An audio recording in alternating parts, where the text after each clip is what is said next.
Hello everyone, my name is Daniel, otherwise known as Your Buddy Danny. I am a variety streamer and I stream a variety of things. Olive is on the move. Goodbye, Olive.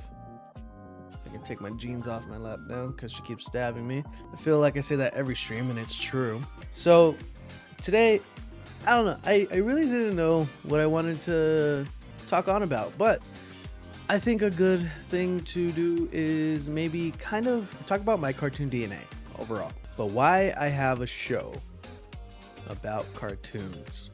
Ain't that the question? I just like cartoons, man. I just really like cartoons. I love cartoons. Cartoons are such a huge part of my life.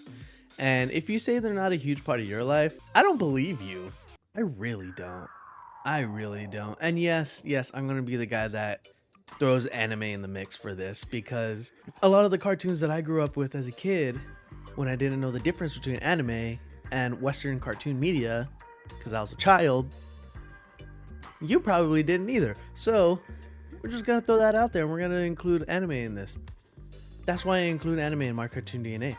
At least half of the episodes are animes, I think. Yes. It's just kind of awesome. And I wouldn't be the person I am without them. And to say otherwise is just like a bold-faced lie. So many of my interests are wrapped up in a nice little cartoon bow. You know what I mean? And I'm not talking about like Roly Poly Oly or Mickey Mouse Clubhouse, you know? Like, I'm talking about like Adventure Time and Steven Universe, Ben 10. Ben 10 was one of my favorite cartoons ever. Guess what episode I'm saving that one for? It's just so fun, man. Especially like I know there's this whole thing about kids growing up in front of screens and how it's kind of worse nowadays, but honestly, if there's good content that is like well put together and not just like rotting your brain, then that's cool. But sometimes you need something to just like turn to and escape into and rot your brain. There were plenty of shows on Nickelodeon, Disney, PBS, whatnot that were the very after-school specialty type shows that taught you something. You know, like you had Magic School Bus, Cyber Chase. I don't know exactly what Dragon Tales was teaching you, but it taught you something.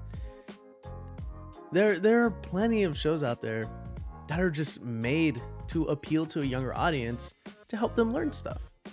Then there are just the really fun ones, you know? And that's not even excluding Steven Universe, Adventure Time, and stuff that have like weird little lessons in their weird little ways, but they're still very fun. They make it very fun, and especially with the music, right? Music has always been a huge part of my life. My life is so intrinsically tied to music. And then when I start seeing like music, like good music in animation, I light up. It's amazing. So when Adventure Time came around and they were singing stupid music with stupid fun things, with stupid fun characters, I fell in love. Of course I did. How are you not gonna fall in love with Marceline? Ice King? Jake? Ooh. Love that guy.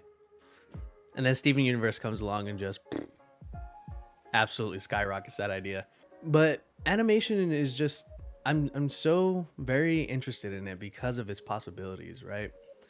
There are so many things, and we're kind of seeing this with the live action resurgence of different cartoons and anime.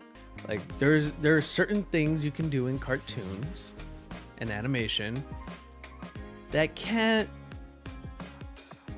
fully be done in live action. Stuff with choreography and stuff, like there are some things in animation that you can do that one costs way less money to do, but also will just look better, will feel better, will flow better. That's what makes these like animated projects so unique and special, right? I would love for The Last Airbender to be spectacular. I know they're not gonna nail it. I know that it's gonna look like bad cosplay a lot, but also you just gotta hope that there's heart in it enough to be serviceable. I don't think it's gonna match the actual cartoon, but hopefully it has heart, you know? This isn't really saying why I have a show about cartoons.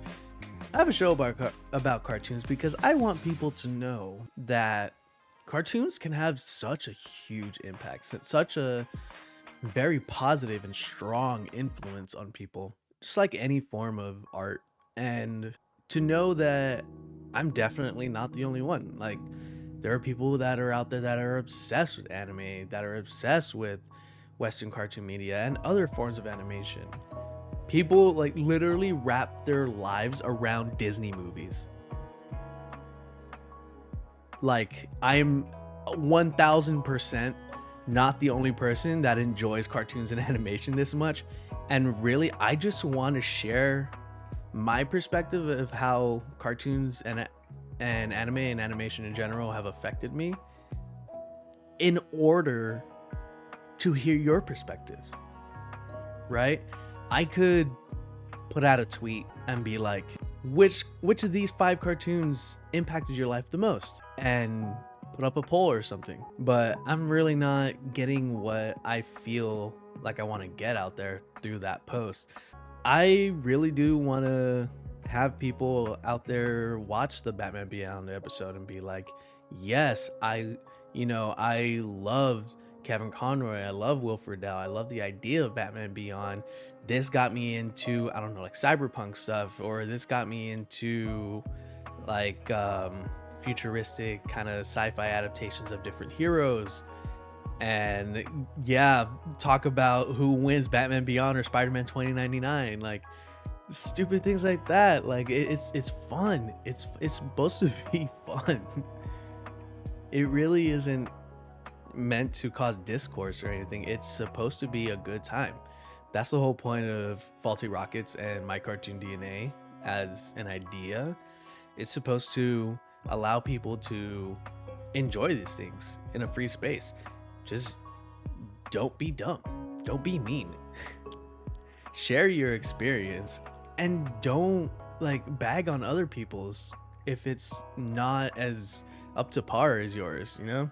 That's not what I'm about. It's not what the show's about. I don't get terribly personal, but I open up in a way that some people probably haven't seen me personally do before, and possibly haven't seen anybody talk about animation in that way before.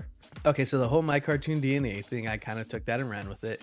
And if you have watched the episodes that are up right now, I made I think I actually put it at the top of the Pokemon episode, but I made a fancy little tier system, not a tier system, a structure for the show. That's good times, characters, teachings, and art and animation. At first, I just thought it was a fun little thing, but once I started breaking it up and thinking, what could these letters be?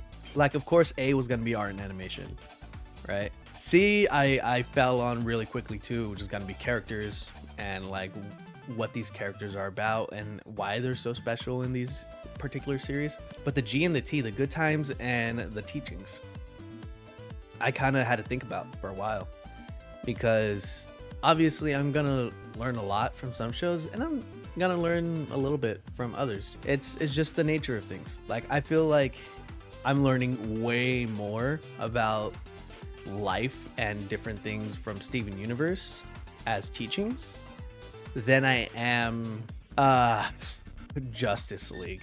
You know, like some of these things are gonna be a little more dense, but I do try to put like the important teachings that I get from each show into the videos, and I do make it a point to make sure that they're all kind of relevant.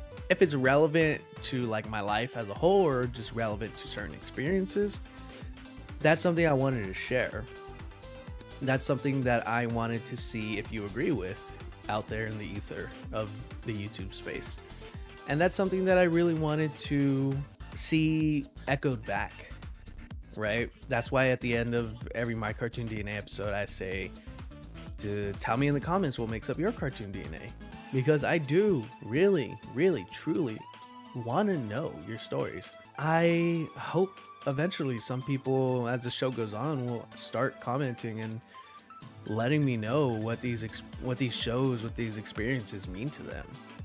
I would love to know if somebody got a similar, if not exact, like teaching or exact good times from it. You know, I know a lot of people are gonna get, like, from the Batman Beyond episode that went out recently, I know a lot of people are gonna be like, yeah, no, here's my favorite Batman. Like, that is a conversation that every DC fan has, every Batman fan has. But, you know, even if it's common, I still want to hear it. I still want to converse about it. You know, every Batman has their thing that they brought to the table, just like every Spider-Man has their thing they brought to the table. And yes, I'm including the animated ones too. Spider-Man to me has like been more cartoon than live action anyway, but of course Tobey Maguire made an impression. So yeah, that's kind of the gist of why I have a show wrapped around cartoons. I just want to share and encourage you all to share back and get those ideas out there. I am, for the second year in a row, which is great, but this will be my second time, I'm going to be going to San Diego Comic-Con this year for the whole 5 days. And this time I'm actually going to like stop and interview people about their cosplays and what inspired them and why they love the shows that they're cosplaying from, or see if I can track down people that are trying to be cartoon artists or cartoonists. What would that term be? Maybe cartoon artists.